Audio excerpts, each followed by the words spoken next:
नाग देवता और खजाना। एक बार की बात है, एक गांव में लक्ष्मी नाम की औरत रहती है। उसके दो लड़के हैं, एक का नाम राम है और दूसरे का नाम श्याम है। श्याम के पिता की दो पत्नी थी, एक का नाम लक्ष्मी था और दूसरे का नाम वैशाली था। लक्ष्मी का अपना बेटा श्याम रहता है और सौतेला बेटा राम रहता है। श्याम अपनी शॉप के अंदर आता है। तभी कुछ देर बाद श्याम की शॉप में एक कस्टमर आता है। मैम, आपको क्या चाहिए? मुझे स्ट्रॉबेरी जूस चाहिए। लीजिए मैम, आपका ताज़ा ताज़ा रसीला जूस। कस्टमर स्ट्रॉबेरी जूस पीता है। जूस पीने के बाद कस्टमर श्याम को पेमेंट करता है। श्याम कस्टमर को थैंक यू बोलता है।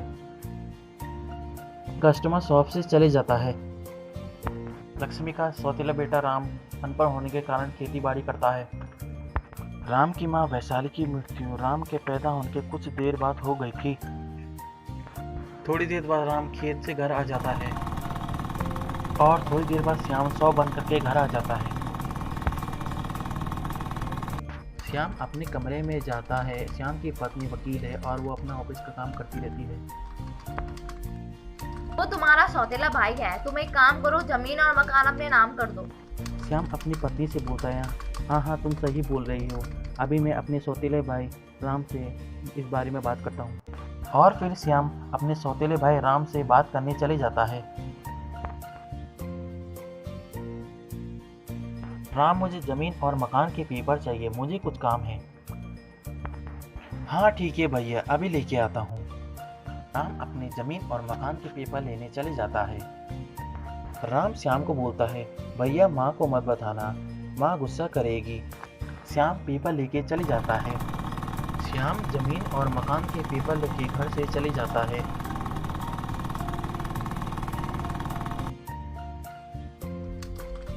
श्याम शीतल की ऑफिस में आता है। ये लो ज़मीन और मकान के पेपर। शीतल पेपर में साइन करके दे देती है और फिर श्याम शीतल के ऑफिस से चले जाता है।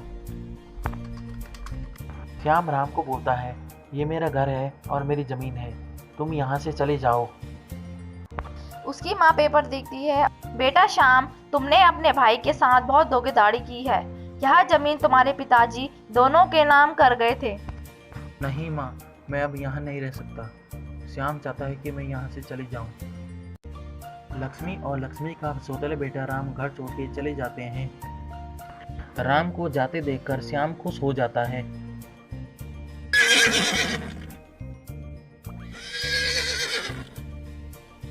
पुणे के गांव के पास एक तांगे वाला रहता है। वो अपने घोड़े को घास खिलाता रहता है। तभी कुछ देर बाद राम तांगे वाले के पास आता है। राम तांगे वाले को बोलता है, हमें पास वाले गांव में जाना है, आप कितने पैसे लोगे? तांगे वाला बोलता है, आप मुझे 100 रुपये दे दो। राम तांगे वाले को पेमेंट करता है। तांगे वाला जाने के लिए तैयार हो जाता है। राम और तांगे वाला तांगे में बैठकर वहां से चले जाते हैं। राम वहां पहुंचता है। राम की सौतेली माँ उसका इंतजार करती रहती है।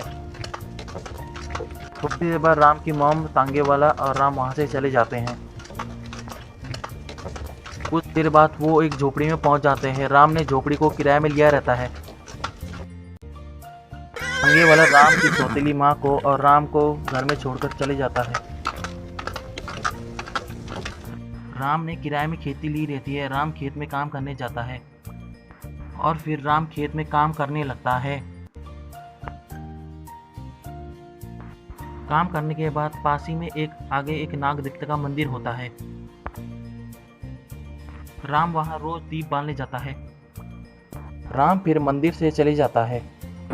एक दिन वहां बारिश जैसा मौसम हो जाता है।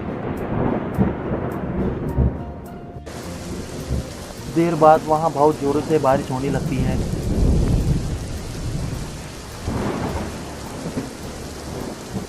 और फिर राम के खेत में पानी भर जाता है।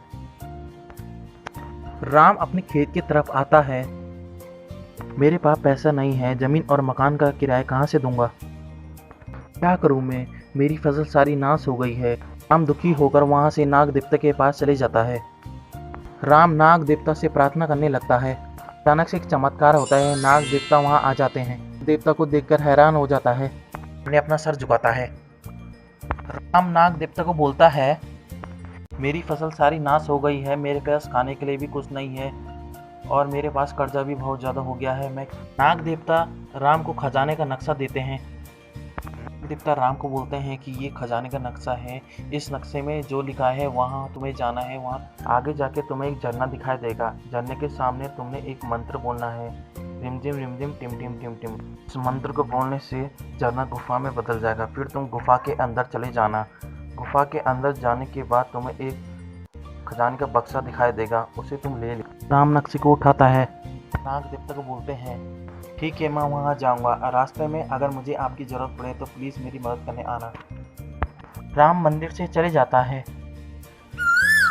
राम खजाने के लिए जाता है, बीच में एक जंगल पड़ता है।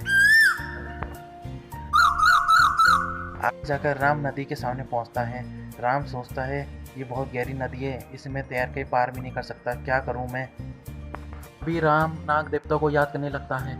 अचानक से राम के सामने एक मोटर बोट आती है। मोटर बोट को देखकर राम खुश हो जाता है। राम मोटर बोट में बैठता है और आगे बढ़ने लगता है।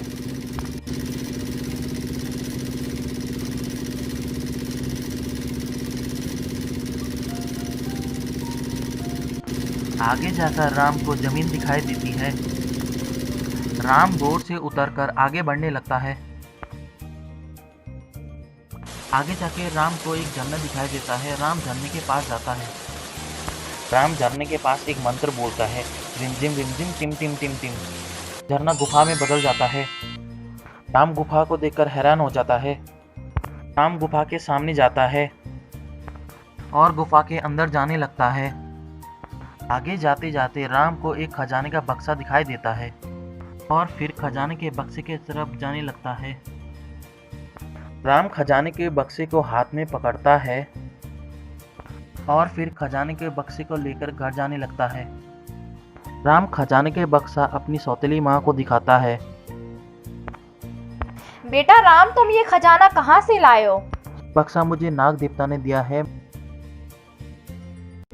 बेटा तुम कहीं चोरी करके तो नहीं आए हो? नहीं नहीं माँ, मैं सच बोल रहा हूँ।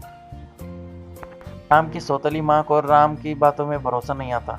राम सोचता है कैसे दिलाऊं माँ को भरोसा, और दुखी रहता है। राम फिर नाग देवता को याद करने लगता है। अचानक से फिर नाग देवता वहाँ पे आ जाते हैं। नाग देवता को देखकर राम की सौतेली माँ डर जाती है। नाग देवता राम की सौतेली माँ को बोलते हैं कि मुझसे डरो मत, और मैंने ही राम को ये खजाना दिया है। और फिर नाग देवता चले जाते हैं। तब श्याम की दुकान में राम के गांव का एक लड़का आता है। तुम्हारे भाई का घर कितना बड़ा है, जरूर उसके हाथ कुछ लगा है। और फिर ये बोलकर वहां से चले जाता है। श्याम सोचता है राम के हाथ ऐसा क्या लग गया है जो वो इतना अमीर बन गया है, और फिर राम के घर के तरफ जाने लगता है। श्याम राम के घर के तरफ देखता है।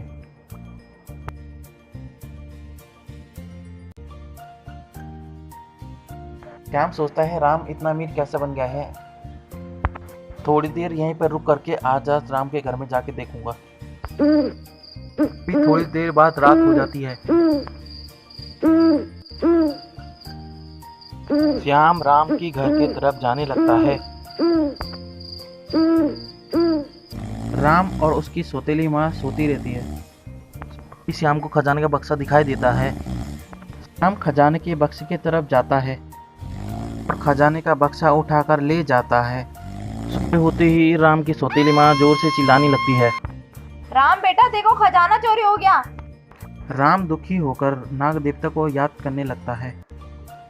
नाग देवता आते हैं और बोलते हैं कि चोरी श्याम ने की है,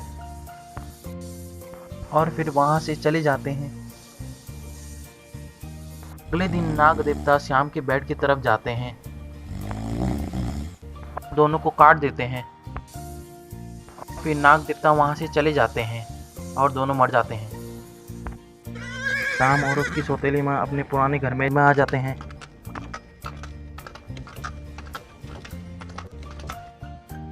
राम खजाना गरीबों में दान कर देते हैं और खुश रहते हैं। दोस्तों, हमें इस कहानी से यह शिक्षा मिलती है, अगर आप लालच करोगे तो श्याम की तरह मरोगे। दोस्तों अगर आपको मेरी कहानी अच्छी लगी है तो प्लीज़ मेरे चैनल को सब्सक्राइब कीजिएगा और नीचे बेल आइकन दबाना ना भूलिएगा, जिससे कि आपके लिए मैं ऐसी अच्छी वीडियोस आपके लिए लाता रहूँगा।